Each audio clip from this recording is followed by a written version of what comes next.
paper stand, the whiskey bottle in his withered hand, put his finger on a photo from an old magazine, saw himself in the shadow of a dream, burning with the same inside. I'm just scrolling through my phone because we're doing the video chat now, so I'm just going to show you what it's like in the background. I'm sure you've seen the salami. Oh yeah, this photo. Yeah, I'm sure you've seen the salami hanging in the garage. And this was at my nonna's friend's house. Oh, crazy. But that was bonkers. Yeah. So that's like a village of sausages. Yeah. Of salami, sorry. Hanging in the garage. It is many, many rows of salamis hanging on top of the garage with many hooks. And yeah, I was actually kind of told not to take that photo just because it was he didn't want people to expose the kind of business they got going down there. But it's the best stuff, and I'll definitely continue that because I can't go through a year without that divine salami. Got another story for you, just a quick one in relation to Yeah, that. it shoot. I find amusing.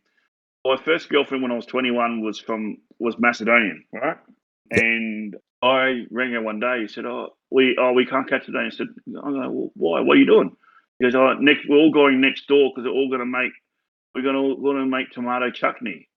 And I'm like, "What do you mean you're going to make it?" She goes, "Yeah, we're going to go to the garden, dig up the stuff, and dig up stuff from the garden, and then we're all going to help chop it up, mash it up, and make it put it into jars and stuff like that." And I'm like, "Really?" So the whole family goes over to make the tomato chutney, and I'm like, for me, I was just like, "Oh, okay." That was an interesting story. I was like, "Oh, yeah." So it's all made and all done, and it brought me back to a story when I was younger because we had apricot trees, and we used to pick all the Right. apricots, and then my dad used to make the apricot jam, and you store it in the Oh, sealed containers. oh Yeah, yeah. so fresh apricot jam. So we used to pretty much do the same thing as a family. Used to have to go pick all the apricots. Yeah, man, that's a painstaking process. I don't know if you have an Can apricot tree, imagine. and you have to do that. It's you have to pick them before they start falling because then you got to boil all the apricots, and then you got to put them all into jars and the sealed jars, and you got to let them sit there for like 6 months in the sealed jars Right. because you got to let them ferment as the jam, make the apricot jam, and that's how you make it. You let them still and sit in the shed, like similar to what you do the sausages. I'm not sure how long you let the sausages do that for, but if you're drying them out, it would be Yeah. a period of time. So yeah, just a short one.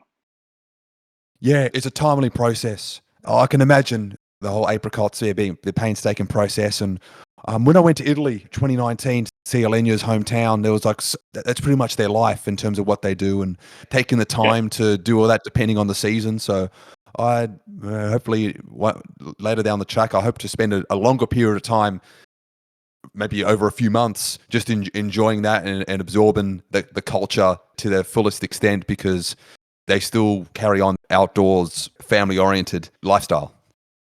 yeah, awesome. Yeah. Now, so one final question before we go down the fight the devil subjects. So Yeah.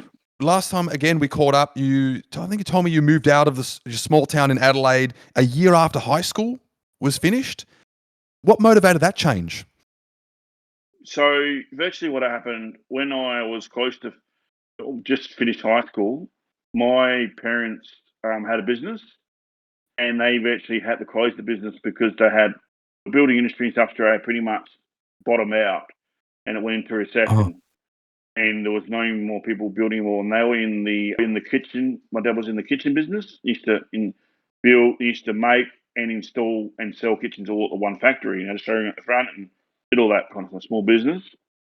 And right. once the building industry fell out, they virtually had to, virtually change and had to move to Melbourne. And I was only 17, 18 at the time, so I wasn't willing to relocate to Melbourne. So I stayed, and virtually my sister at the time, she had, for the South Australian Housing Trust, she had a name down, and apartment come up when they were just about ready to leave near Henley, which is predominantly a Greek area. Adelaide. So it's like Oakley in Melbourne, but it's near the beach. Oh, yeah. And they Oh, do nice. every year in Henley, they dive into the water. They do the Greek tradition every year at Easter. They dive into the river. That's the tradition they do in Adelaide. All the Okay. Greek community do that. So yeah, it's mostly a Greek area, and so I went there and I live about 10 minutes walk from the beach. But my parents went to Melbourne, and I lived there by myself, and used to go through morning swims every morning by the beach. Yeah. So good. So and then I went to study at TAFE mechanical engineering. Oh, wow. Okay, so you were doing a solo in terms of living on your own with the Yeah, rent and the yeah, bills at yeah, that yeah. young? It How was did that go? very tough. I didn't know anything about that. So my parents bought me all the appliances and all that, but then I had to work out how to pay bills, how to do this, and it was difficult. It was difficult. I didn't get it right.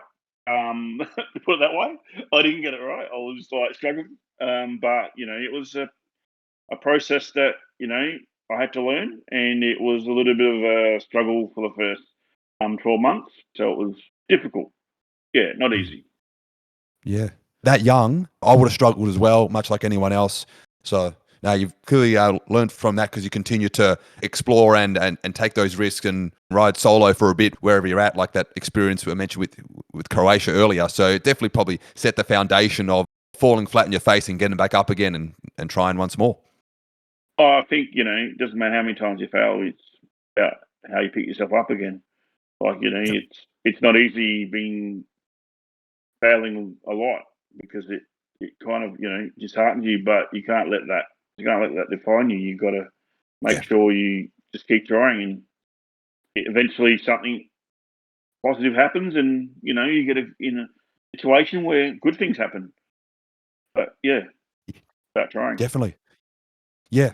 Having faith, which leads me to the biggest subject that I wanted to discuss with you. Fortunately, you have given me permission to run through this in detail. I got a number of questions regarding your journey to sobriety, and it's an Um, ongoing process. yeah, it is an ongoing process. Yep. It's never like what they say. It's never a straight line. It's up, Yep. down, around, sideways, backwards, Oh, you yeah. know, forward. So it's never an easy process. And like I said to someone, anybody that's done it it's a tough process, but it's ongoing. Yeah. Yeah. Yeah. Well, let's start right from the beginning then.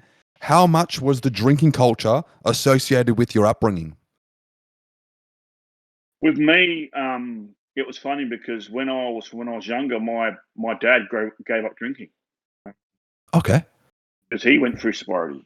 He gave up drinking, Mhm. and my mum, when I was younger, when I was really really younger, I don't remember the story, but my mum told the story, and that's probably why it went down this road. When I was younger, it was they used to have a lot of parties. Like they used to Okay. have like parties with like 16 kids and like 20, 30 adults, like big parties for the youngers. And they Okay. were in the 70s, right? So Yeah. in the 70s and 80s, it was a bit wild back in them times. And they used to have all the families come over, and it was a massive party. And then, so virtually sometimes they'd wake up in the morning after having the party, and they go pick me up, and I'd burp, and they'd smell alcohol. I'd Oh, burp as a young kid, they smell alcohol. And wow. apparently I'd gone around after the party finished, and I'd be sipping all the drinks. And then they realised we can't leave alcohol around when we go to bed because he's going to get up in the morning and start going through the alcohol. So right now at that point in time, it's in today's society that wouldn't go down too well, Yeah. obviously. But yeah, so it probably started that association with alcohol. Probably started subconsciously as a young kid, and then Wow. obviously when I was probably maybe 4 or 5, I think my dad completely stopped it. And that's when we first moved to the country. Okay. Cold turkey. In cold turkey, yeah. It went to a point because Might be he had asthma. He had to go to hospital for a week to okay. make sure there was no complications. Yeah. Right. Right. It might be difficult for you to remember being because it was that early that he stopped, but can you recall if he maybe went through any of the withdrawal symptoms or any of that difficulties that's usually associated with going cold turkey? I don't. I don't remember that because I was probably too young. Okay. But yeah, I'm guessing he would have. Like my mum said that he went through that thing. That's why he had to go to hospital for a week, because they wanted to make sure, because you're just river dependent like that. Any kind of drug, you just can't give it up like that without Yeah. there being severe consequences, like for health, because your body is relying on it.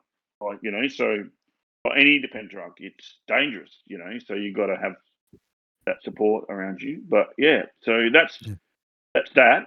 All right. Was there pressure in the town from peers or friends as you're going into adolescence, having a beverage regularly? What was the pressure like? Yeah, there was. Like, Australia's a very much a drinking culture. Like, you know it. Like, you know, it got to I've got a story from high school. Like, I was in high school and this kid was bringing alcohol to school. Oh, what? Okay. When we were in year 10, he was bringing alcohol to school and he got caught and he got expelled. But he was bringing Yeah. like all this alcohol to school and, you know, and stuff like that. Yeah.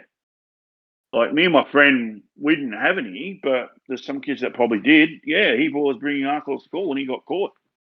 And I think I Right. remember them calling my parents saying, "Oh, this kid was, if he's not involved, but there's been a kid that's been caught with him that was bringing alcohol to school, but it wasn't me, but he got caught." And then we had to come in there into the principal's office and actually ask him if we were associating with that, if we were helping him do that.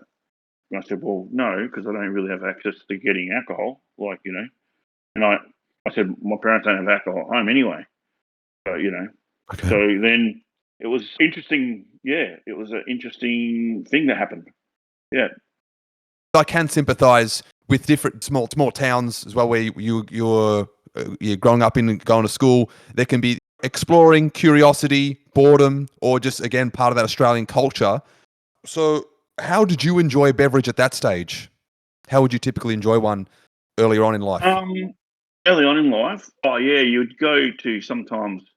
I was a little bit different. I legitimately didn't drink from when I was young. I Okay. didn't experience alcohol when I was young because I was involved in a lot of sport.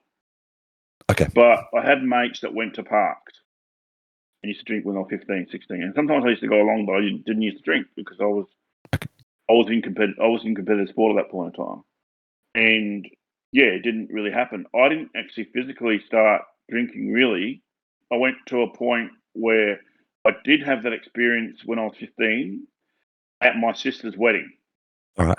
So I was in the car going, actually, my dad next to me organised a limo to get his mum and me the wedding, and my dad offered me a champagne. Like when you go on a wedding when you're young, and back then times, I had a champagne, and then I had a champagne in limo on the way to the wedding, and then I sat at the table with my cousins, and all my cousins were 18, so they were giving me a glass of red wine. So I was drinking red wine. So yeah, for most of Okay. the afternoon in the reception later on that night. So you know, so that's what my introduction really was to alcohol when I was younger. All right. At what stage do you reckon it developed into a regular pattern? I reckon it was a bit later than most because when I was 18, I was kind of in a stage where 18, 21, I didn't really go out. I was doing sport and I had people involved, like a girlfriend involved at that period of time, and I didn't really go out that much to like nightclubs from 18 to 20, say. And then when I moved to Melbourne when I was 21, I think that's when it was more regularly then. But then after that, I got a girlfriend till I was like about 25. So I don't think I was drinking regularly until after 25 Okay. All right. because I pretty much didn't drink in that period of time. Like I'd drinking maybe later in life. So probably Sure. by the time I got to 27, then it was regularly ongoing drinking. Okay. How many years do you reckon you could enjoy a drink before the leisure became an issue? I think it came an issue. I think it came an issue when I had a long term breakup, and it became a little bit of an issue, but not a big issue. But the major issue, it came after my dad's death, actually, I reckon. Oh, I reckon yeah, that's sorry to when hear it that. developed into an issue. Because before Yeah. that, I wouldn't have been. I only just started to drink at home a little bit, but not much. So I might have sometimes in that space, but then probably around about the 30-year-old when I started drinking a little bit at home, and it was a little bit of an issue, but not a major issue. But when my Okay. dad passed away, when I was about 35, it turned into a big issue. Then I think. Terribly sorry to hear that. You often talk about your dad in terms of all the lessons you've learnt, and you continue to use Mm. those lessons in life now. So no doubt it would have been a very difficult experience, regardless of any age. Yeah, I think the combination of losing a long-term partner that I, obviously had for 3.5 years, and then 5 years later losing the dad, and then just finding that going into that, thing where probably not dealing with grief 100%, and Yeah. yeah, I think that developed the issue to a point, to a serious point.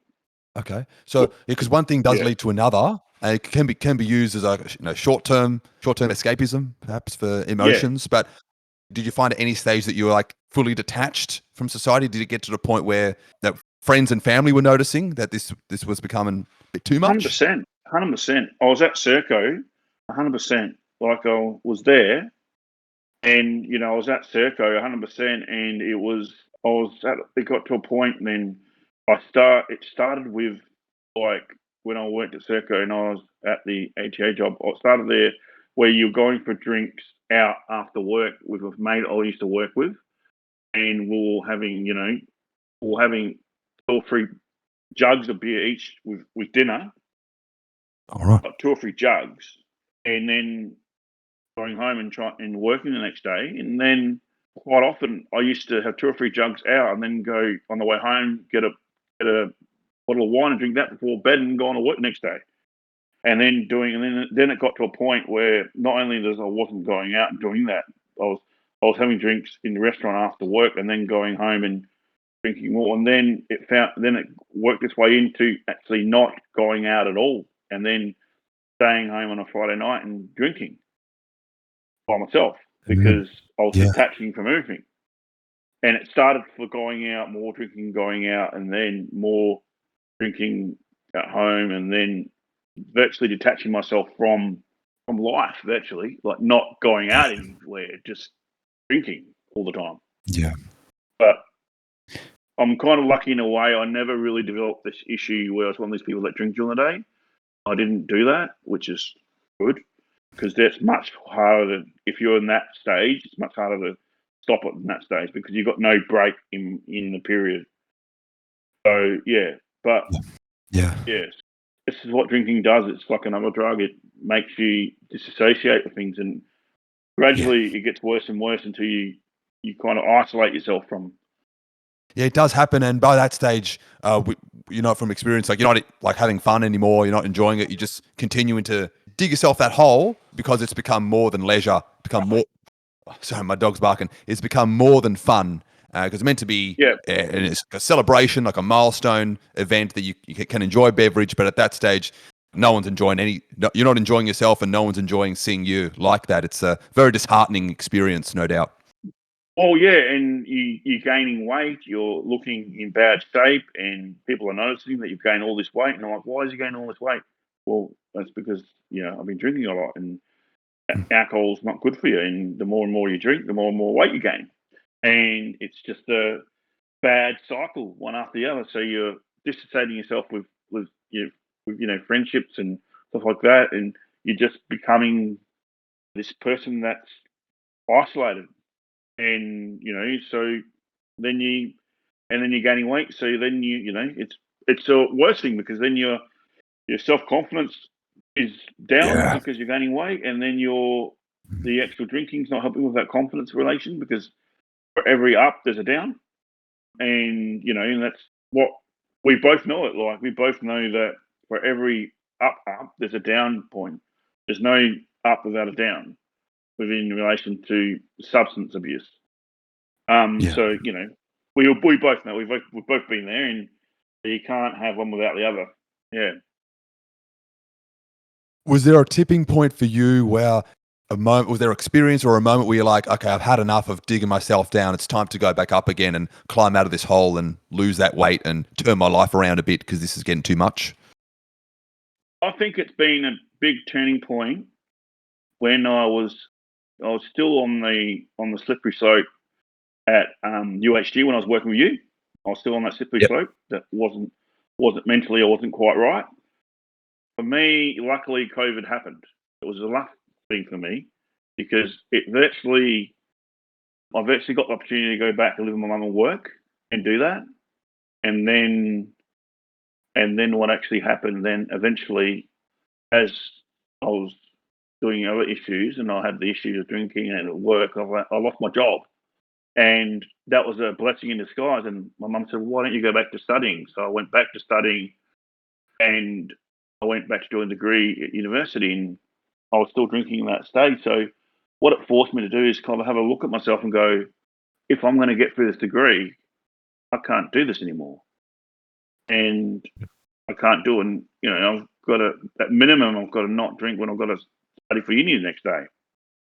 So it made me realise like how big a problem it was, and I was having troubles doing that. And then, even then, it was a process trying to do that. And then over the last probably since 2020 and now, it's been that fighting process trying to get it right. But yeah. So a situation happened where it kind of identified how much a problem it really was. Yes. Yes. And now we're starting to go back to moderation, which is a good thing because you want to, if you're still having a drink now on the journey to sobriety, can afford to enjoy a drink, which is a good sign. And it sounds like that's where you're at. So what are your typical triggers and how have you been able to avoid these situations? My typical triggers for me is boredom. I'm what they call the type A personality, which is normally I like things quick, fast, and doing things like action. I like action. I'm a results driven person. So that means I enjoy coffee. I do enjoy stimulants, and that's part of them type personalities they do, and that's where them type personalities can get easily in trouble in relation to that. So I've got to actually learn to enjoy being bored. And my sister had a conversation with me when she first moved up to her new property when it was down near the coast of Sydney. It was near the national park. She said, sometimes you got to enjoy being bored, enjoy doing nothing, because that's the hard bit. Being bored and being like that, and then you've got to find a way to do something that can change that. That's still a work in progress. I try to do things to mitigate that. Like, I'm lucky in a situation I'm in Adelaide because I've been going for walks with my mum, and I can do that, and I can go for long walks and do that. But that's only a thing you can do during the day. It doesn't stop the thing at night where you want to go there and have a couple of drinks. And that's the thing you got to stop, which is just be okay to sit there and just relax. You don't need to have something occupy you 24/7, and that's probably what I'm finding the hardest at the moment. Yeah, no, it is very tricky, especially the instant world we live in, where if you want to get food, it arrives at your door pretty soon. If you want this, you'll get that. Instant gratification is an issue these days, and we're finding out how it works against us. Yeah, But, for sure. So, in that case, as your journey is unfolding, who is your support network at the moment on the journey to sobriety? I'll say my mum. Yeah, my mum is my support network at the moment.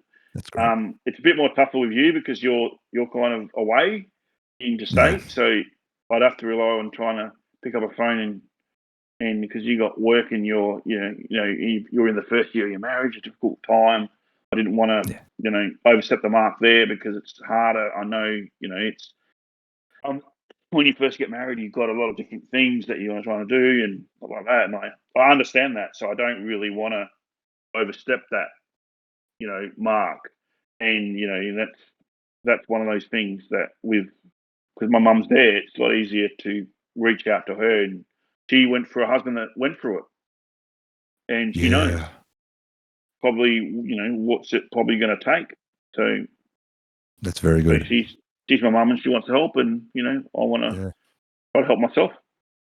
That is very good to hear. Now, I'm happy to hear that your mum's the biggest supporter. Mum should always be biggest supporter. Not every relationship with mother and son are as good as yours, and you've always talked about your mother in high regard as well. Still active in an older age, doing those hikes, playing tennis, and also your support partner in this journey to Yeah, of sobriety. course. So that's fantastic. Yeah, my friend Daz has met my mum and just said, your mum's so relaxed. And I said, yeah, she's relaxed, and we enjoy each other company. We enjoy doing the same things. And speaking of that, we're probably going to go, after this podcast finished, we're going to go watch the Crows play SANFL football together. Oh, nice. And she likes footy, Yeah. and I like footy, and she likes walking. I like walking, so she likes hiking, and we've done plenty of trips away and stuff like that. We've travelled together, like to Tasmania, and we're going to Kangaroo soon, and we've done heaps of trips around Victoria, Wilson's Prom, and all that. So Yeah. I'm a lucky person to have someone in my life that's gives me like that. Yeah. Yeah, that's great. That's really good. Just talking about her from one experience that I've had from afar was when I was going through troubles at our old job, and I won't mention names about who was giving me grief, but I was sharing with you on the phone just how fucked things were regarding the culture and management. And on the phone, I was on the train, and your mum even pitched in because she had the work experience of being a manager, and she definitely put her 2 cents in, saying what I was going through was absolute bullshit because I was Yeah. a star. I was getting the good Yeah. results. I was being a good person. They were still screwing me over. So yeah, your mum's input made my day on that occasion. My mum's been a manager as well. That's the thing at her job. She's been a manager. She's been someone else that's been there for that. Yeah, so she knows. Yeah, so she knows like how to manage well and how to how to like back off. So yeah, the fact that she was here in that micromanagement, was not pleasing, and yeah, that was really good. I remember feeling like, wow, Matt and his mum also feel that this is not right. So something has to be done. Yeah, 100%. She's been there and she's done it. She's had to manage employees for her work, and so she's been there. She's seen that firsthand. What a good manager looks like. Call him agitator